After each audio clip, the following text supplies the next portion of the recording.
இயேசு வேண்டுவதற்காக ஒரு மலைக்கு போனார். அங்கு கடவுளிடம் வேண்டுதல் செய்வதில் இரவெல்லாம் செலவிட்டார்.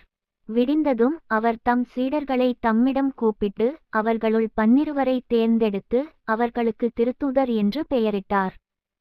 அவர்கள் முறையே பேதுரு என்று அவர் பெயரிட்ட சீமோன், அவருடைய சகோதரர் அந்திரேயா, யாக்கோபு, யோவான், பிலிப்பு, பர்த்தலமேயு, மத்தேயு, தோமா, அல்பேயுவின் மகன் யாக்கோபு, தீவிரவாதி எனப்பட்ட சீமோன், யாக்கோபின் மகன் யூதா, துரோகியாக மாறிய யூதாசு இஸ்காரியோத்து என்பவர்களே.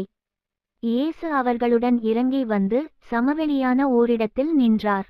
பெருந்திரளான அவருடைய சீடர்களும் யூதேயா முழுவதிலிருந்தும் எருசலேமிலிருந்தும் தீர் சீதோன் கடற்கரை பகுதிகளிலிருந்தும் வந்த பெருந்திரளான மக்களும் அங்கே இருந்தார்கள்.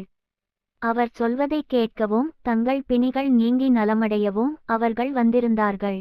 தீய ஆவிகளால் தொல்லைக்கு உள்ளானவர்கள் குணமானார்கள். அவரிடமிருந்து வல்லமை வெளிப்பட்டு அனைவர் பிணியையும் போக்கியதால் அங்கு திரண்டிருந்த மக்கள் யாவரும் அவரை தொட முயன்றனர். ஆண்டவரின்